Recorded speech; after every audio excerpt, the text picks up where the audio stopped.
Kristus telah bangkit dari mati, yang batinya telah menginjak maut, dan pada mereka yang di kuburan hidup menganugerahkan. Datanglah dan terimalah terang dari terang yang tak pernah padam, dan muliakan Kristus yang telah bangkit dari antara orang mati.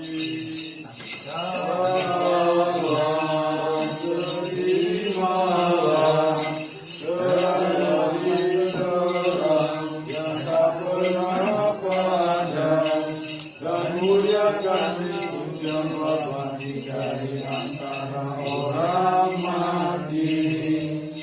Datanglah dan terimalah terang dari terang yang pernah padam, dan muliakan Kristus yang telah bangkit dari antara orang mati.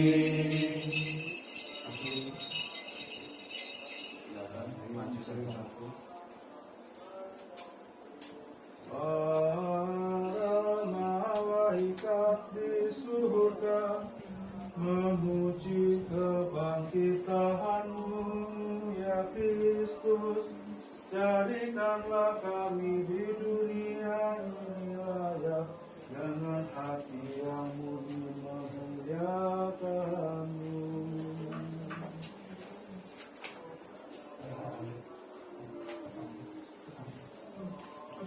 Para malaikat di surga memuji kebangkitan-Mu, ya Kristus.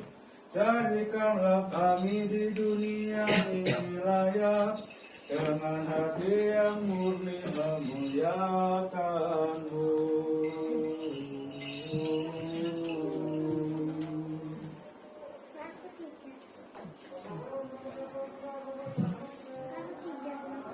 Mari kita berdoa kepada Tuhan Allah kita agar kita boleh dianggap layak untuk mendengarkan Injil Kudus. Tuhan kasihanilah, Tuhan kasihanilah, Tuhan kasihanilah. Tegak bagi telah, mari kita mendengarkan Injil Kudus. Damai bagi semua. Dan bagi rohmu juga. Pembacaan diambil dari Injil Kudus menurut Markus pasal 16 ayat 1 sampai 8. Mari memperhatikan. Kemuliaan bagimu ya Tuhan, kemuliaan bagimu. Sudah lewat hari Sabat, Maria Magdalena dan Maria ibu Yakobus serta Salome membeli rempah-rempah untuk pergi ke kubur meminyaki Yesus.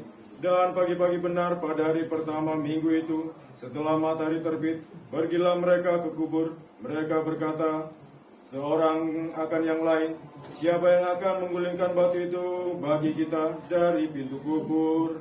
Tetapi ketika mereka melihat dari dekat, tampaklah batu yang memang besar itu sudah terguling. Lalu mereka masuk ke dalam kubur, dan mereka melihat seorang muda yang memakai jubah putih duduk di sebelah kanan. Mereka pun sangat terkejut.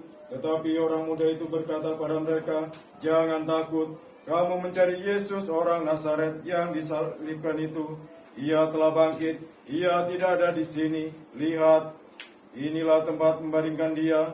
Tetapi sekarang pergilah katakan pada murid-muridnya dan kepada Petrus, ia mendahului kamu di Galilea. Di sana kamu akan melihat dia, seperti yang sudah dikatakannya kepada kamu. Lalu mereka keluar dan lari meninggalkan kubur itu, sebab gentar dan dahsyat menimpa mereka. Mereka tidak mengatakan apa-apa kepada siapapun juga karena takut. Kemuliaan bagimu ya Tuhan, kemuliaan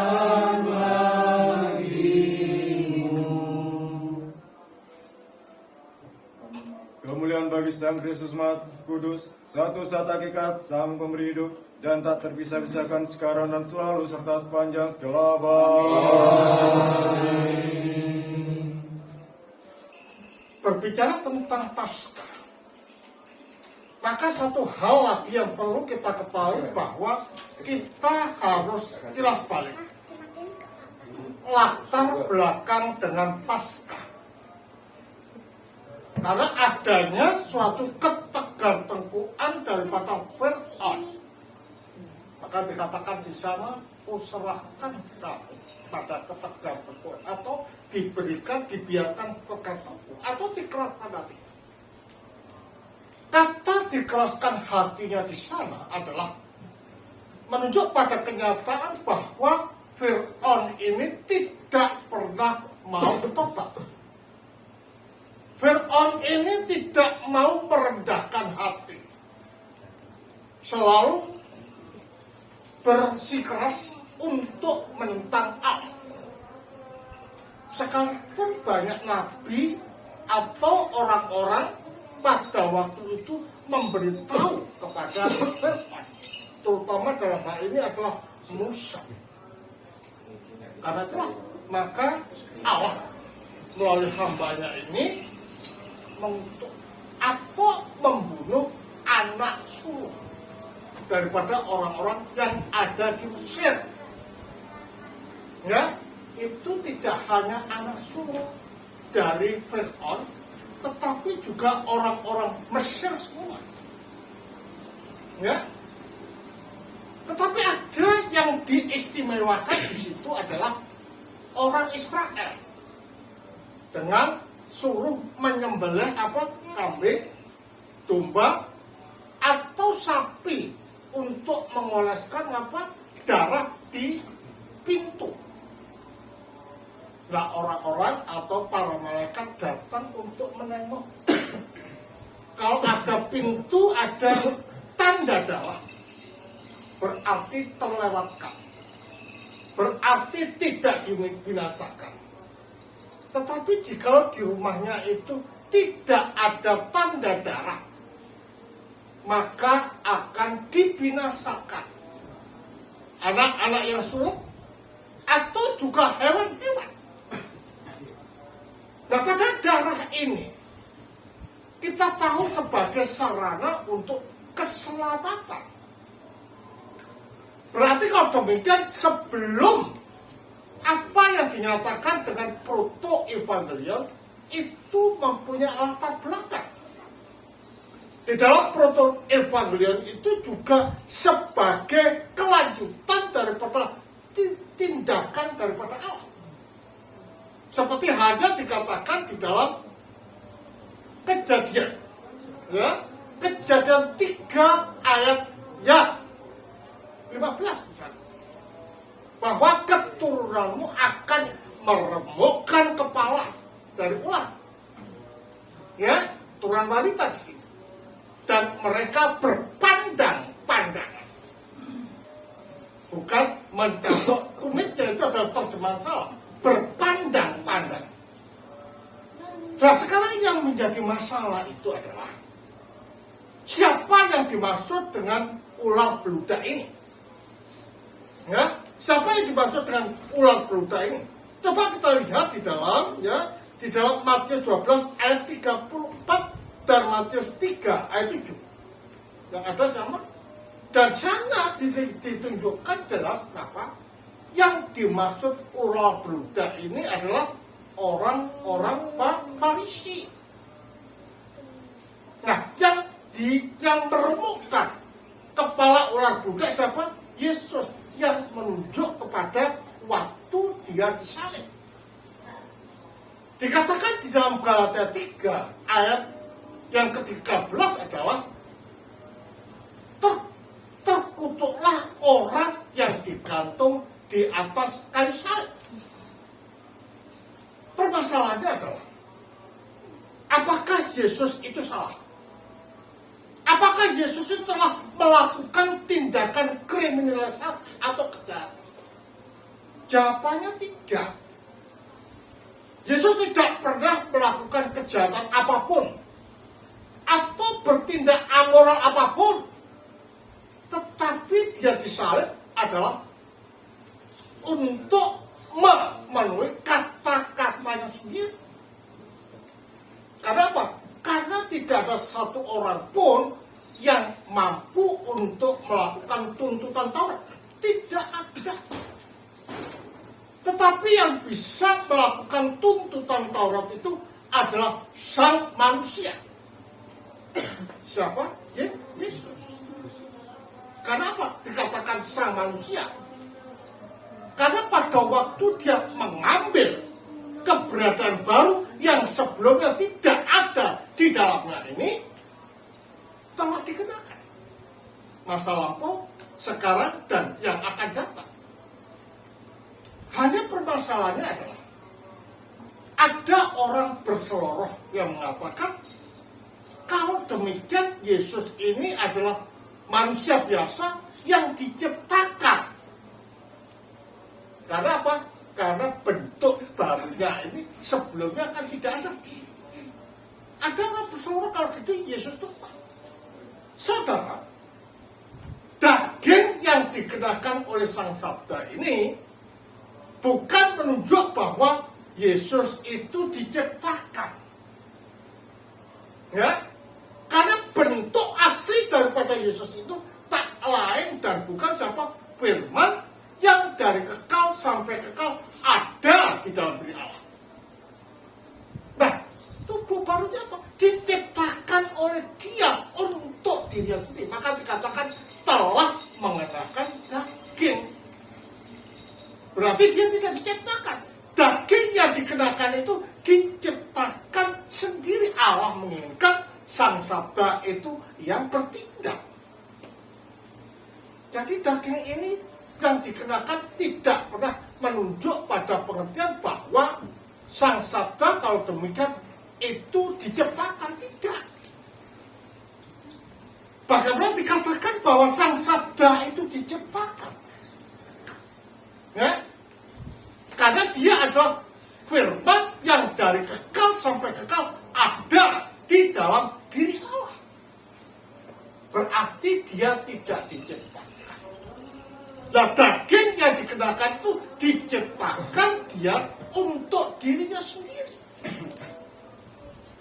Nah, dari sini kita dapat melihat bahwa ketika dia dikatakan dalam proto-evangelion bahwa keturunan perempuan meremukkan kepala dan mereka saling berpandang-pandangan itu adalah menunjuk ketika dia disalib, orang-orang Farisi, orang-orang Yahudi pada berpandang-pandangan, pada melihat apa yang terjadi, bahkan mengejek di sana, ya kan?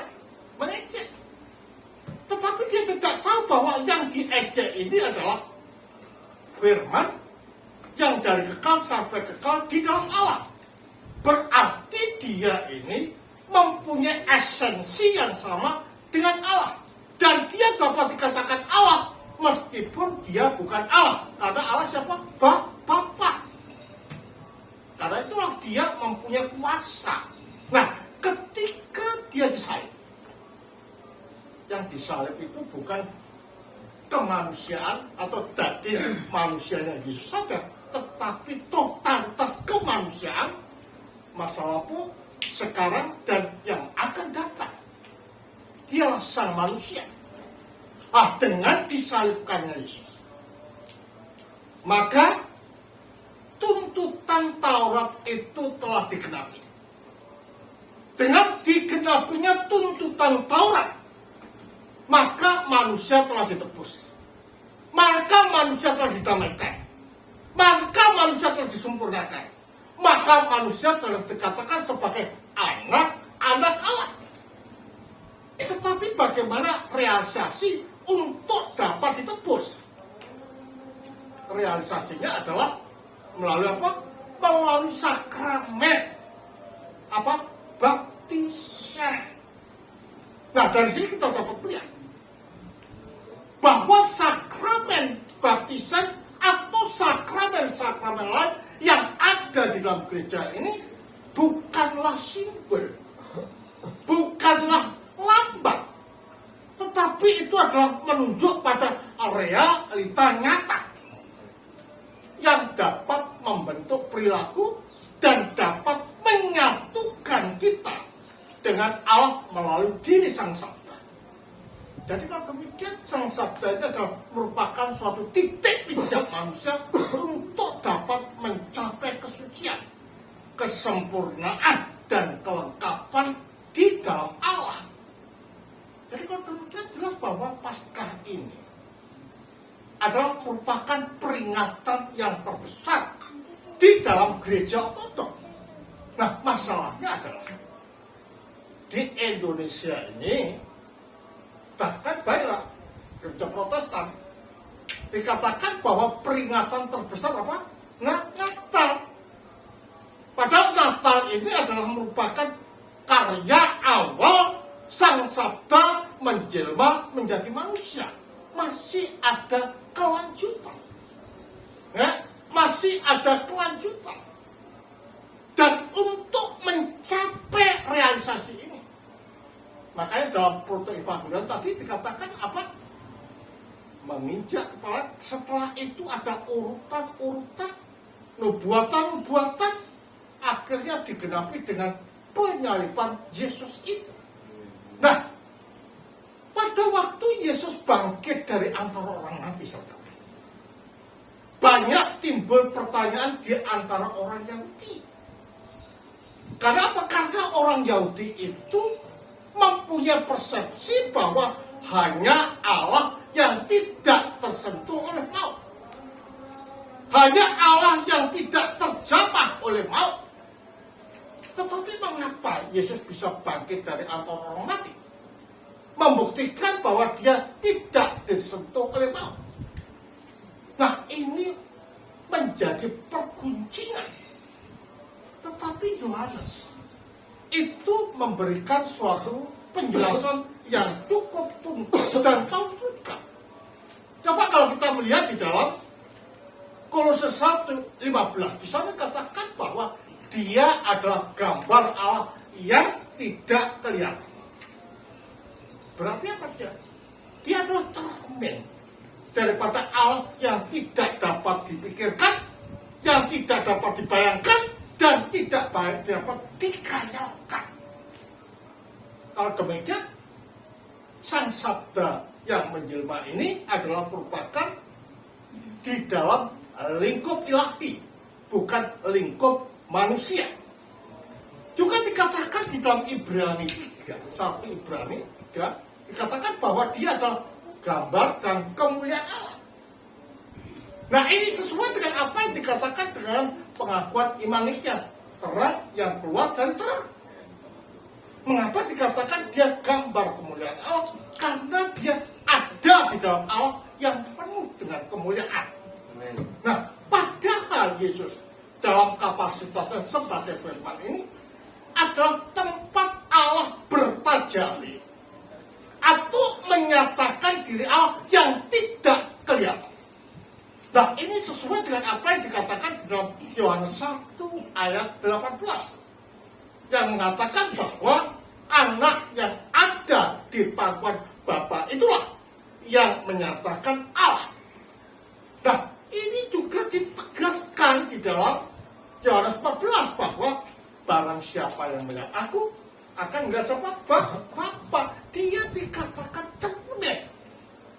Berarti kalau demikian dari kekal sampai kekal, Allah itu selalu memandang diri. Siapa yang dipandang? Firman.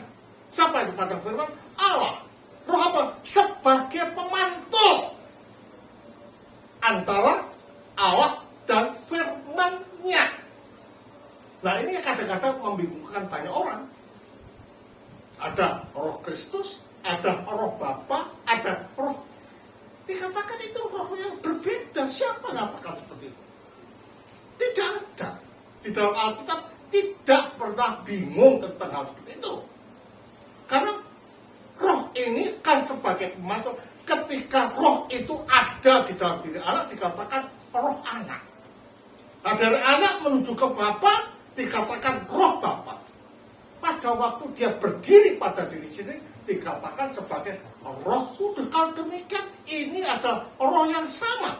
Roh Bapa, roh Anak atau Roh Kudus itu adalah roh yang sama, yaitu Roh Kudus. Nah, jawaban-jawaban seperti ini yang menjadikan clear di dalam pikiran orang Yahudi. Oh, kalau demikian dia bangkit dari antara orang mati itu pantas karena dia bukanlah manusia biasa tetapi jelmaan daripada Sang Firman. Nah, realitas semacam inilah maka dapat dikatakan bahwa bangkitnya Yesus dari antara orang mati ini adalah sebagai pondasi daripada iman. Itu jelas dikatakan di dalam 1 Korintus 15 ayat yang ke-17 dikatakan bahwa jika Kristus tidak bangkit dari antara orang mati, maka sia-sialah iman keyakinan kita. Jadi kalau demikian bangkitnya Yesus dari antara orang mati seperti dibaca tadi adalah merupakan suatu landasan iman kita, pondasi iman kita. Makanya di seluruh dunia pada saat ini semua mengatakan Kristus anesti daripada Alistus anesti. Kristus telah bangkit, sungguh dia telah bangkit. Ini dikumandangkan sebagai apa? Sebagai sukacita yang dipegang teguh oleh orang percaya. Jadi kalau demikian kebangkitan Kristus ini bukan omong kosong atau isapan jempol, tetapi betul-betul realita nyata sebagai dasar orang Kristen, sehingga orang Kristen mempunyai harapan yang sungguh bahwa kebangkitan Kristus bukan hanya menunjuk bahwa dia tidak disentuh oleh maut dan dia adalah Allah. Yang kedua, iblis, setan, dan neraka telah dihancurkan, telah diruntuhkan, dan telah dikalahkan. Sehingga dengan demikian peranan Yesus datang ke dunia atau Sang Sabda menjelma menjadi manusia itu mempunyai peranan yang sangat penting di dalam kehidupan kita. Karena apa? Karena dengan menjelmanya Sang Sabda jadi manusia itu, maka dosa telah dikalahkan, maka iblis telah dihancurkan, maka kuasa maut telah ditunggang langgankan. Sehingga dengan demikian, dengan bangkitnya Yesus, maka harapan baru ada di dalam kita. Dan kita terlewatkan, dan kita tertebus, didamaikan dengan Allah. Jadi arti daripada Paskah ini terlepas dari dosa, terlepas dari maut, terlepas dari cengkeraman neraka, sehingga kita dapat masuk di dalam terang ilahi, yaitu kerajaan Allah. Karena itulah perayaan terbesar di dalam gereja ortodok ini bukan pada Natal, tetapi pada Paskah. Karena apa? Dengan bangkitnya Yesus kita mempunyai harapan baru. Dari sini kita dapat melihat bahwa dengan Paskah inilah kita dapat mendaki kerohanian. Seperti hanya yang dikatakan oleh Maximus bahwa Paskah atau melalui baptisan kita disatukan dengan kematian itu adalah merupakan titik awal kita bisa menuju apa yang dinamakan dengan mengambil bagian dalam kotor ilahi, atau mencapai apa yang dinamakan dengan teosis. Jadi kalau demikian, peranan Paskah itu sangat penting di dalam kehidupan kita. Makanya Kristus anesti, Kristus telah bangkit. Kristus telah bangkit dari mati, yang batinya telah menginjak maut, dan pada mereka yang di kuburan hidup menganugerahkan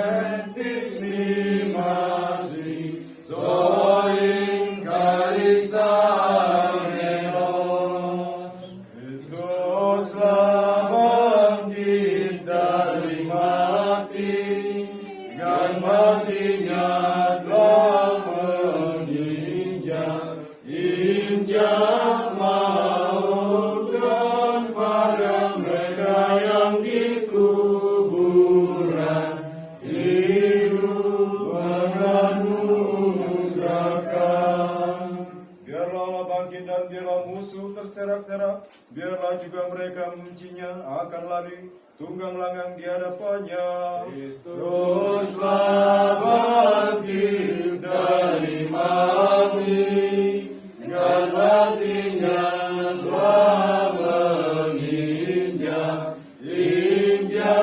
maut, dan pada mereka yang dikuburan hidup menganugerahkan. Sebagaimana asap yang hilang lenyap, biarlah mereka juga hilang lenyap. Bagikan lilin mereka juga akan meleleh di hadapannya. Kristus Anesti Eknekros, Thanatos, Thanaton Pastisas, Kendisen, Disnimasi, Zoin, Karisa. Akan musnah di hadapan Allah, tetapi biarlah orang benar bersuka cita. Kristus Anesti Eknekros, Thanatos, Thanaton Pastisas, Kendisen, Disnimasi,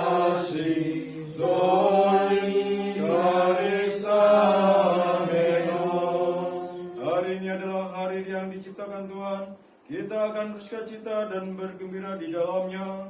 Kemuliaan bagi Sang Bapa, Sang Putra, Sang Roh Kudus, sekarang dan selalu serta sepanjang segala abad. Amin. Kristuslah bangkit dari mati, dengan matinya telah menginjak maut, dan pada mereka yang dikuburan hidup menganugerahkan. Kristus Anesti Eknekron, Thanatos, Thanaton Pastisas, Kendisen, Disnimasi, Zoin, Karisa, Menos.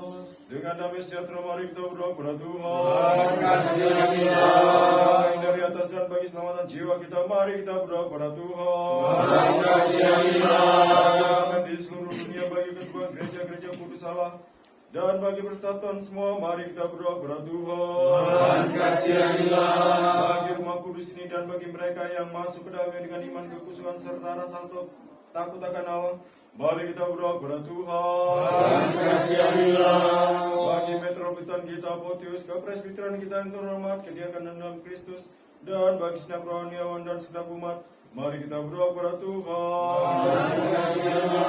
Bagi pemimpin negara kita Joko Widodo, bagi negara kita ini, dan bagi mereka memerintah negara ini, mari kita berdoa kepada Tuhan. Bagi kota Mojokerto ini dan bagi setiap kota, desa dan tanah, serta kaum beriman yang tinggal di dalamnya, mari kita berdoa kepada Tuhan. Bagi cuaca yang baik, bagi berlimpahnya hasil bumi, dan bagi masa-masa tenteram, mari kita berdoa kepada Tuhan.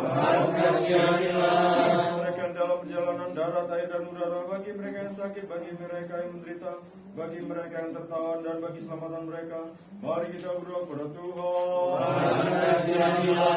Bagi pelepasan kita dari semua kesesakan, murka, bahaya, dan kebutuhan, mari kita berdoa kepada Tuhan. Selamatkanlah, kasihanilah, dan lindungilah kami ya Allah dengan rahmat-Mu. Dengan menangi bukit yang tersuci, murni, terberkati, dan mulia Sabda Topos, dan yang selalu berdoa Maria dengan senang orang suci, marilah kita menyerahkan diri kita sendiri seorang pada yang lain, dan segenap hidup kita berharap Kristus Allah kita. Allah bagilah segala kemuliaan, hormat, dan sembah bagi Sang Bapa, Sang Putra, serta Sang Roh Kudus, sekarang dan selalu serta sepanjang segala abad. Amin.